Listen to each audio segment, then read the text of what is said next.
बिस्मिल्लाहिर्रहमानिर्रहीम। अस्सलाम वालेकुम माय डियर स्टूडेंट्स, मैं हूं आपका physics teacher Fawad Tahir Kaikaus. Welcome to spy group of colleges online classes. बेटा, कैपेसिटर्स के अंदर हमारे पास जो आज लर्निंग कंटेंट्स शामिल हैं उसके अंदर है जी कैपेसिटर क्या होता है, इसके बारे में आपको समझाना है और कैपेसिटर की कैपेसिटेंस फाइंड आउट करनी है और साथ ही साथ हमने पोलराइजेशन इन डाइइलेक्ट्रिक्स भी देखनी है।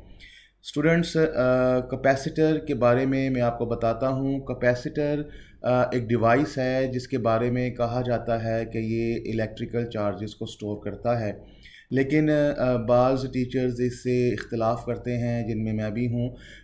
इख्तलाफ इस लिए कि ये चार्जेस को स्टोर नहीं करता, ये चार्जेस की इलेक्ट्रिकल एनर्जी को स्टोर करता है। हाँ, हम ये ज़रूर कहते हैं कि ये इम्बैलेंस ऑफ चार्जेस को स्टोर करता है। बेटा, इम्बैलेंस ऑफ चार्जेस क्या होता है वो भी हम देखते हैं। पहले कैपेसिटर के बारे में मैं आपको थोड़ा सा ये बता दूं कि स्टार्टिंग में जब ये कैपेसिटर बनाया गया, ये कैपेसिटर का नाम कंडेंसर रखा गया, लेकिन बाद में 1958 में इसका नाम कंडेंसर से हटाकर कैपेसिटर रख दिया गया। बेटा, कैपेसिटर बहुत से टाइप्स के हैं। हमारे सिलेबस में सिर्फ पैरेलल प्लेट कैपेसिटर है, यानी कि ऐसा कैपेसिटर जो टू पैरेलल कंडक्टिंग प्लेट्स से मिलके बना है। स्टूडेंट्स, ये इसकी एक डायग्राम है। इस डायग्राम में आप देख रहे हैं कि हमारे पास दो कंडक्टिंग प्लेट्स हैं, येलो कलर में और ब्लू कलर में। इसके साथ हमने बैटरी को अटैच कर दिया जो कि पोटेंशियल V प्रोवाइड करेगी। प्लेट्स के दरमियान में वेरी स्मॉल सेपरेशन होता है, जिसको मैंने D से शो किया है। याद रखिएगा, ये सेपरेशन वेरी वेरी स्मॉल होता है, इतना स्मॉल कि इलेक्ट्रिक फील्ड इन प्लेट्स के दरमियान में ऑलमोस्ट कांस्टेंट होती है। आप समझ सकते हैं कि एक प्लेट पॉजिटिव है, एक प्लेट नेगेटिव है, तो इलेक्ट्रिक फील्ड डेफिनेटली होगी। स्टूडेंट्स, जब हम इन पैरेलल प्लेट्स को देखते हैं तो इन्हीं पैरेलल प्लेट्स की वजह से इसका नाम पैरेलल प्लेट कैपेसिटर रखा गया है। इन प्लेट्स के दरमियान में मीडियम एयर भी हो सकता है और कोई डाइइलेक्ट्रिक मटेरियल भी हो सकता है। दोनों ही हमारे सिलेबस का हिस्सा हैं, इनको हम बारी बारी पढ़ेंगे। तो बेटा, यहाँ पर पहले मैं आपको वो जो इम्बैलेंस ऑफ चार्ज था उसके बारे में बता दूं। स्टूडेंट्स, होता क्या है कि जब आप बैटरी को कनेक्ट करते हैं तो बैटरी का एक टर्मिनल एक प्लेट से अटैच होता है और दूसरा टर्मिनल दूसरी प्लेट से अटैच होता है। हम याद करवाने के लिए स्टूडेंट्स को ये बताते हैं कि वो प्लेट जो पॉजिटिव टर्मिनल से अटैच होगी उसके ऊपर पॉजिटिव चार्ज आ जाएगा और जो नेगेटिव टर्मिनल से अटैच होगी उसके ऊपर नेगेटिव चार्ज आ जाएगा। हकीकत में क्या होता है स्टूडेंट्स, जब आप इसके साथ कोई बैटरी को अटैच करते हैं, बैटरी एक मेटालिक प्लेट के ऊपर इलेक्ट्रॉन को ट्रांसफ़र करती है। इलेक्ट्रॉन की इलेक्ट्रिक फील्ड है। अब ये जिस प्लेट के ऊपर इलेक्ट्रॉन ट्रांसफ़र होता है वो दूसरी प्लेट के अंदर इलेक्ट्रॉन को रिपेल करता है, बिकॉज इलेक्ट्रॉन जो आपने ट्रांसफ़र करवाया है एक प्लेट के ऊपर, उसकी इलेक्ट्रिक फील्ड जब इन दो प्लेट्स के दरमियान में जो स्पेस है उसको पास करती हुई दूसरी प्लेट पर पहुंचेगी तो वहाँ पर मौजूद इलेक्ट्रॉन को वो डिस्प्लेस करेगी। जब वो डिस्प्लेस करेगी बेटा, जब भी इलेक्ट्रॉन डिस्प्लेस होता है, अपनी जगह छोड़ता है, तो पॉजिटिव क्रिएट करता है। इसलिए हम कहते हैं कि दूसरी प्लेट के ऊपर पॉजिटिव चार्ज इंड्यूस हो जाता है। ठीक है मेरा बेटा, याद रखिएगा, जब भी इलेक्ट्रॉन डिस्प्लेस होता है, अपनी जगह छोड़ता है, तो पॉजिटिव चार्ज को इंड्यूस करवाता है। लिहाजा एक बड़ा इम्पोर्टेंट MCQ है, एक बड़ा इम्पोर्टेंट डिस्कशन का सवाल है। अक्सर हम पूछते हैं कि यार प्लेट्स के ऊपर चार्ज आता कहाँ से है, तो याद रखिएगा दूसरी प्लेट के ऊपर इंडक्शन की वजह से पॉजिटिव चार्ज आ जाता है। इस तरह से ये अमल बेटा कंटिन्यू रहता है। एक इलेक्ट्रॉन के बाद दूसरा इलेक्ट्रॉन, दूसरे इलेक्ट्रॉन के बाद तीसरा इलेक्ट्रॉन, हर इलेक्ट्रॉन दूसरे प्लेट के ऊपर इलेक्ट्रॉन को रिपेल करती जाता है और साथ साथ पॉजिटिव चार्ज को इंड्यूस करवाता रहता है। इस तरह से एक प्लेट के ऊपर पॉजिटिव चार्ज आता रहता है, दूसरी प्लेट के ऊपर नेगेटिव चार्ज आता रहता है। लेकिन एक टाइम आता है कि प्लेट्स के ऊपर इलेक्ट्रॉन अब मज़ीद नहीं आ सकते, क्योंकि उनकी रिपल्सिव पावर इतनी ज़्यादा हो जाती है कि वो नए आने वाले इलेक्ट्रॉन को अलाउ नहीं करते। इसलिए हम कहते हैं कि इस वक्त चार्ज जो है वो कम्प्लीटली एनर्जी को स्टोर कर चुका है, और जिस इसके कॉरस्पॉन्डिंग जो टोटल चार्ज है, लेट्स से कि जो टोटल चार्ज इस वक्त जब मज़ीद इलेक्ट्रॉन नहीं आ रहे वो Q है, तो इस Q की वजह से कोई ना कोई प्लेट्स का पोटेंशियल डिफरेंस भी होगा, वो हम V ले लेते हैं। लिहाजा हम फिर कहते हैं कि हमारे पास charge directly proportional to V आ गया है। तो स्टूडेंट्स आप यही कहेंगे, क्योंकि बैटरी का पोटेंशियल जब आप देंगे तभी तो चार्ज डिपॉजिट होता है प्लेट के ऊपर, तो जितना ज़्यादा आप पोटेंशियल करते जाएंगे उतना ज़्यादा चार्ज उसके ऊपर डिपॉजिट होता जाएगा। तो यहाँ से अगर हम इसको इक्वालिटी में लिखें तो हमारे पास कांस्टेंट आएगा। यहाँ पर ये जो बेटा कांस्टेंट है ये हमारे पास C कहलाता है, जिसका नाम है capacitance of the parallel plate capacitor. बेटा C कैपेसिटेंस है। कैपेसिटेंस का मतलब ये होता है कि एक कैपेसिटर कितना ज़्यादा इलेक्ट्रिकल चार्ज या इलेक्ट्रिकल एनर्जी को स्टोर कर सकता है। कैपेसिटर की वो एबिलिटी जो हमें बताती है कि कितना इलेक्ट्रिकल एनर्जी वो स्टोर कर रहा है, वो उसकी कैपेसिटेंस कहलाती है। स्टूडेंट्स, कैपेसिटेंस का सिस्टम इंटरनेशनल में जो यूनिट है वो है फैरड। माइकल फैराडे के नाम से इसका नाम फैरड रखा गया, और इसका जो सिंबल है बेटा वो कैपिटल F है जी। ठीक है, कैपिटल F इसका सिंबल है। अब कैपेसिटेंस को बाज़ लोग किसी और अंदाज में भी बयान करते हैं, और आपकी बुक में भी ये बयान किया गया है। स्टूडेंट्स, जैसे कि आप जानते हैं कि Q हमारे पास CV है, अभी जो इक्वेशन आपने डेवलप की, यहाँ से कैपेसिटेंस निकालें तो वो Q/V आता है। अगर हम कहें कि कैपेसिटेंस हमारे पास 1 फैरड है और चार्ज 1 कूलम है और पोटेंशियल 1 वोल्ट का है, तो फिर हम क्या कहेंगे? हम कहेंगे capacitance is said to be 1 farad if a charge of 1 coulomb produces a potential difference of 1 volt across the plates of the parallel plate capacitor। अगर 1 कूलम चार्ज 1 वोल्ट का पोटेंशियल डिफरेंस प्लेट्स के cross produce करवा दे तो जो capacitance होती है वो 1 farad होती है। तो स्टूडेंट्स, मैं आपको सजेस्ट करूंगा कि आप दोनों की दोनों डेफिनेशंस लाजमी मेंशन कीजिए, दोनों याद रखिए, दोनों पॉइंट ऑफ व्यू इसके बिल्कुल सही हैं। नेक्स्ट बेटा, हम लोग इसकी कैपेसिटेंस जो है वो फाइंड करने लगे हैं कि अगर पैरेलल प्लेट कैपेसिटर की कैपेसिटेंस आपको फाइंड करनी पड़े तो आप कैसे फाइंड करेंगे। Capacitance of a parallel plate capacitor एक लॉन्ग क्वेश्चन है। अभी तक जो डिस्कशन हम लोगों ने पहले की है वो उसमें जस्ट हमने कैपेसिटर के बारे में पढ़ा, उसकी वर्किंग के बारे में सुना और कैपेसिटेंस की डेफिनेशन देखी और उसके यूनिट को डिस्कस किया। शॉर्ट क्वेश्चंस थे, MCQs के तौर पर आ सकते हैं, लेकिन capacitance of a parallel plate capacitor एक लॉन्ग क्वेश्चन है। अगर ये लॉन्ग क्वेश्चन आपको आता है तो आपने इससे पहले जो बातें हमने पढ़ी हैं वो भी लिखनी हैं। तो स्टूडेंट्स, आइए अब हम इसकी एक्सप्लेनेशन देखते हैं। ये वही डायग्राम जो मैंने पहले बनाई, हमने एक पैरेलल प्लेट कैपेसिटर कंसिडर किया। अब चूंकि प्लेट्स हैं तो उनका कोई ना कोई एरिया होगा, वो मैंने कैपिटल A कंसिडर कर लिया, और प्लेट्स के दरमियान में जो सेपरेशन है वो D है। जब हम इस स्विच S को कनेक्ट करेंगे तो पोटेंशियल क्रिएट होगा, जिसकी वजह से पॉजिटिव नेगेटिव प्लेट बन जाएंगी और इलेक्ट्रिक फील्ड प्रोड्यूस हो जाएगी E दो प्लेट्स के दरमियान में, जो कि मैं आपको पहले भी कह चुका हूँ कि इलेक्ट्रिक फील्ड हमारे पास यूनिफॉर्म होगी because the two plates are very very close to each other. तो स्टूडेंट्स, लेट्स से कि हमारे पास प्लेट्स के दरमियान में जो मीडियम है वो एयर है, क्योंकि हमारे सिलेबस में दोनों हैं, डाइलेक्ट्रिक भी है और एयर भी है। तो अभी हम सपोज करते हैं कि एयर है। अगर बेटा एयर है तो उसके लिए हम यूँ करेंगे कि जैसे कि हम ऑपोजिटली चार्ज प्लेट्स जानते हैं हमारे पास है, तो स्टूडेंट्स आपने गाउसेस लॉ पढ़ा है। गाउसेस लॉ की हमारे पास तीसरी एप्लीकेशन है, उस थर्ड एप्लीकेशन में भी आपने दो ऑपोजिट चार्ज प्लेट्स पढ़ी थी और उनकी वजह से जो इलेक्ट्रिक फील्ड थी उसका फॉर्मूला ये है जो आपके सामने लिखा है। साथ ही साथ आपने एक आर्टिकल पढ़ा था पोटेंशियल ग्रेडियंट। पोटेंशियल ग्रेडियंट में आपने इलेक्ट्रिक फील्ड का रिलेशनशिप निकाला था, वो ये है। इस इक्वेशन की आप बेटा लेफ्ट साइड देखिए, दोनों की वो सेम है, कंपेयर करेंगे तो राइट साइड भी सेम निकलेंगी। आपको मालूम है कि sigma charge per unit area होता है जिसको सरफेस चार्ज डेंसिटी कहते हैं।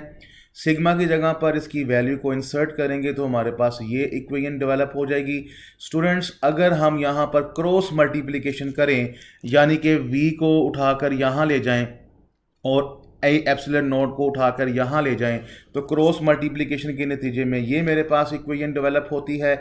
और आप जानते हैं कि Q over V is equals to C है कैपेसिटेंस, तो मैंने इसको C के साथ रिप्लेस कर दिया और साथ ही साथ देखिए मैंने C के साथ सबस्क्रिप्ट में एयर लिख दिया है, बिकॉज हमारे पास मीडियम एज एयर है। क्योंकि कैपेसिटेंस हमने एयर में निकाली है इसलिए इसको सी एयर लिखेंगे। तो ये हमारे पास इसका फाइनल रिजल्ट है, capacitance of a parallel plate capacitor in case of air used as a medium. Students, अगर हमारे पास कोई एयर मीडियम ना हो, कोई डाई इलेक्ट्रिक मटीरियल हो जाए, तो फिर हम क्या करेंगे? बेटा याद रखिएगा, डाई इलेक्ट्रिक मटीरियल की रिलेटिव परमिटिविटी होती है एप्सिलॉन आर, जो कि हमने अपने स्टार्टिंग के सेकंड लेक्चर में देखा था। कूलम्स लॉ के अंदर रिलेटिव परमिटिविटी को हमने बताया था कि वो ग्रेटर देन 1 है। तो लिहाजा यहाँ पर जब आप डाई इलेक्ट्रिक को इंसर्ट करेंगे, डाई इलेक्ट्रिक को रखने से students capacitance of a parallel plate capacitor enhance हो जाती है, यानी कि बढ़ जाती है। मैं इस लेक्चर के एंड में आपको बताऊंगा अभी कि ऐसा क्या हुआ कि कैपेसिटेंस बढ़ जाती है। तो बेटा जी, हम अब ये अज्यूम करते हैं कि दोनों प्लेट्स के दरमियान में हम डाई इलेक्ट्रिक मटीरियल रख रहे हैं जिसका रिलेटिव परमिटिविटी एप्सिलॉन आर है। तो उस केस में क्या होगा, आइए देखते हैं। बेटा ये एक छोटा सा सर्किट मैंने आपके साथ बनाया जिसके अंदर मैंने एक वोल्ट मीटर लगाया और वो हमको दिखा रहा है कि चार्जेस यहाँ पर मौजूद हैं और प्लेट्स के दरमियान में पोटेंशियल डिफरेंस V है जब हमारे पास एयर एज अ मीडियम था। लेकिन जिस वक्त हम एक डाई इलेक्ट्रिक मटीरियल बीच में इंसर्ट कर देंगे, ये देखिए मैंने एक डाई इलेक्ट्रिक मटेरियल बीच में इंसर्ट कर दिया है। जैसे ही मैंने डाई इलेक्ट्रिक मटेरियल बीच में इंसर्ट किया, ज़रा वोल्ट मीटर की नीडल को ध्यान से देखिए। वोल्ट मीटर की नीडल जो है वो पहले के मुकाबले में डिक्रीज़ हो गई है। ये शो कर रहा है कि हमारे पास प्लेट्स का पोटेंशियल डिफरेंस कम हो गया है। तो बेटा प्लेट का पोटेंशियल डिफरेंस कम होने की वजह से कैपेसिटेंस बढ़ जाती है, बिकॉज आपको पता है कि Q हमारे पास CV होता है, C निकालेंगे तो वो Q ओवर V आएगा। तो प्रैक्टिकली फिजिकली आप देख रहे हैं कि V की वैल्यू कम हो रही है। V की वैल्यू कम होगी तो कैपेसिटेंस बढ़ जाएगी।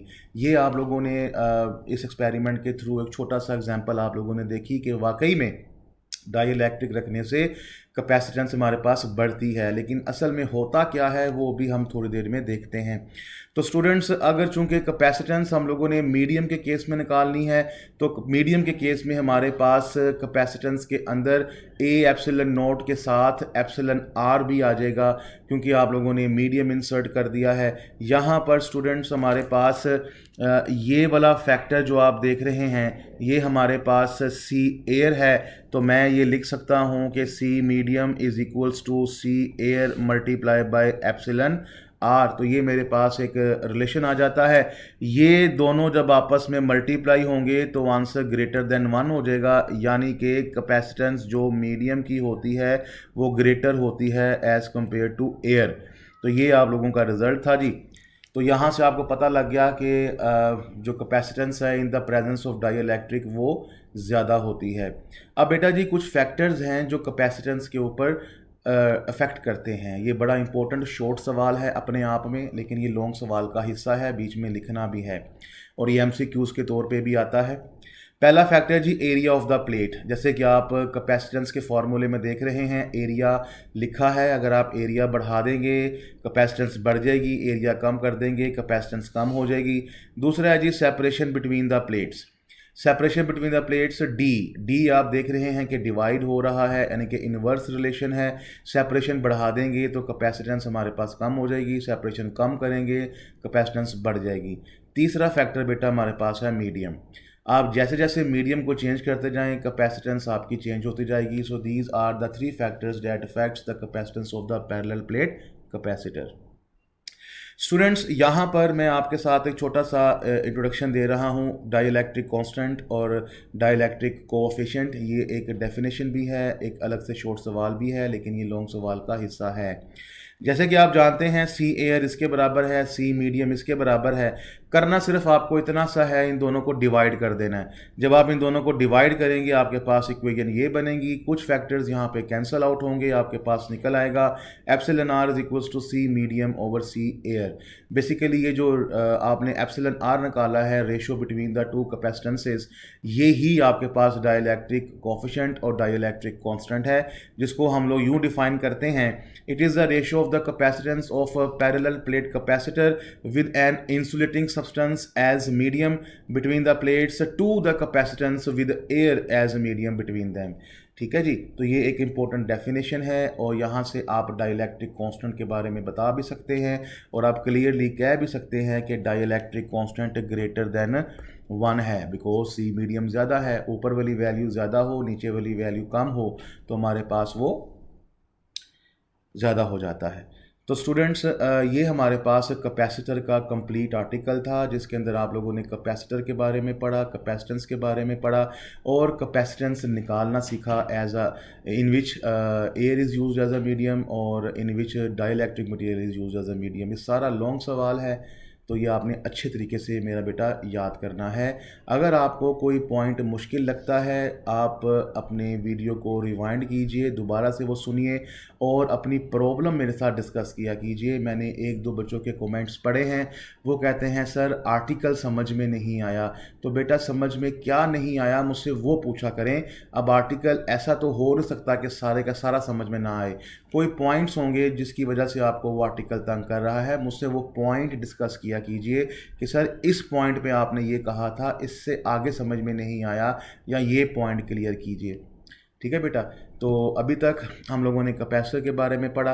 अब स्टूडेंट्स मैं आपको एक बात बताता चलूँ कि कैपेसिटर जब हमारे पास हम बैटरी लगाते हैं, ये एनर्जी को स्टोर करता है, तो ये यकदम एनर्जी को स्टोर नहीं कर लेता, एकदम ही 100% फुल नहीं हो जाता।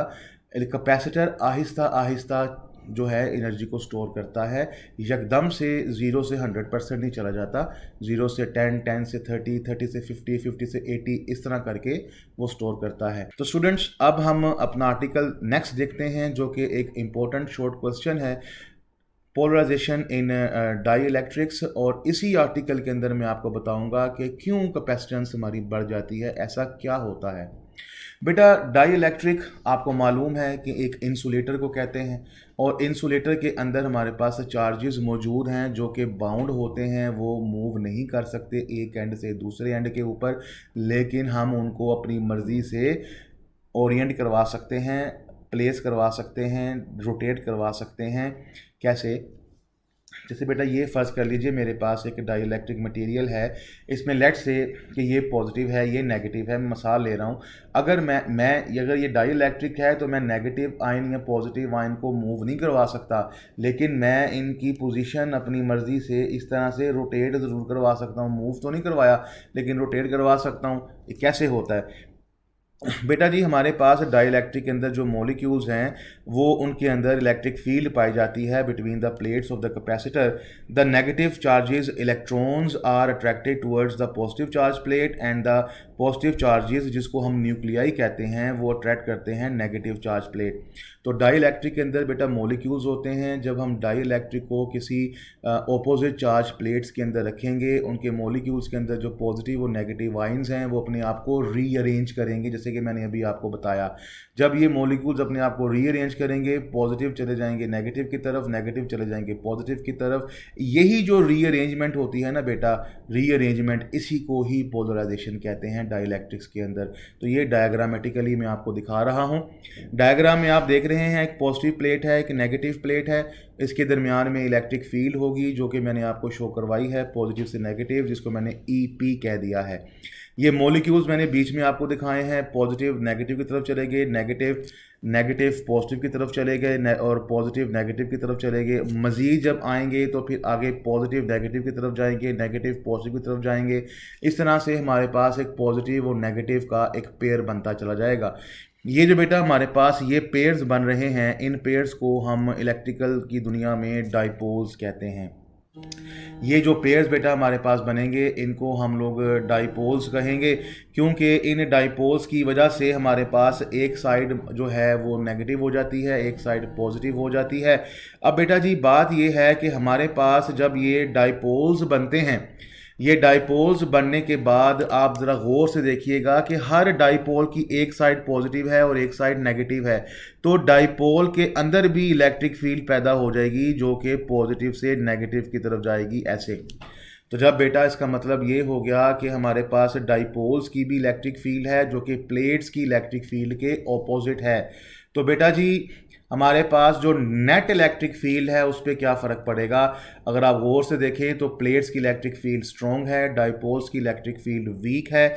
अगर मैं नेट इलेक्ट्रिक फील्ड निकालूंगा तो electric field of the plates में से electric field of the dipoles को माइनस करूंगा, तो मैं ये कह सकता हूं कि इलेक्ट्रिक फील्ड मेरे पास पहले के मुकाबले में डिक्रीज हो जाएगी। अब बेटा आप जानते हैं ई हमारे पास V ओवर डी है, यहाँ से V निकालेंगे तो ई डी आ जाएगा। अब चूंकि ई हमारे पास डिक्रीज हो रहा है तो फिर वी भी क्या होगा, वो भी तो डिक्रीज होगा। यही पीछे हमने पढ़ा था कि डाई इलेक्ट्रिक रखने से पोटेंशियल डिक्रीज हो जाता है, जो कि आपको एक्सपेरिमेंट में दिखाया गया और अब ये मैथमेटिकली प्रूफ आपको दिया जा रहा है। अब बेटा जी आप जानते हैं कि सी हमारे पास Q ओवर V है, अगर V डिक्रीज हो रहा है तो C क्या होगा, C इंक्रीज होगा। तो यही आपको बताया गया था कि पोटेंशियल डिक्रीज होने से कैपेसिटेंस इंक्रीज हो जाती है। तो ये होल फिनोमिना जो आपने पढ़ा इसको बेटा हम लोग पोलराइजेशन इन डाइइलेक्ट्रिक्स कहते हैं। इसके अंदर आप लोगों ने जो इम्पोर्टेंट पॉइंट्स ध्यान में रखने हैं कि डाइइलेक्ट्रिक रखने से इलेक्ट्रिक फील्ड के अंदर होता क्या है, डाइपोल्स बनते हैं। डाइपोल्स की वजह से क्या होता है, नेट इलेक्ट्रिक फील्ड डिक्रीज़ होती है।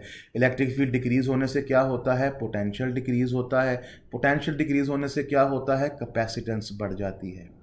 तो स्टूडेंट्स ये हमारा आज का आर्टिकल था, इसको अच्छे तरीके से आप लोगों ने तैयार करना है, पढ़ना है। उम्मीद करता हूँ आपको सब समझ आएगा। अपनी अपनी प्रॉब्लम्स लाजमी हमारे साथ शेयर कीजिए, आपको 24 घंटों के अंदर अंदर उसका रिप्लाई आ जाएगा। स्टूडेंट्स मैं आपको एक बात बता दूँ कि हमारा पोर्टल के ऊपर थोड़ा सा काम चल रहा है, अपग्रेडेशन हो रही है, जिसकी वजह से लॉगिन में बच्चों को प्रॉब्लम आ रही है। इंशाल्लाह कुछ दिनों में वो दूर हो जाएगी। आप इसको मुसलसल देखते जाइए और फीडबैक देते जाइए। कल तक के लिए अपने टीचर को इजाज़त दीजिए। अल्लाह हाफिज़।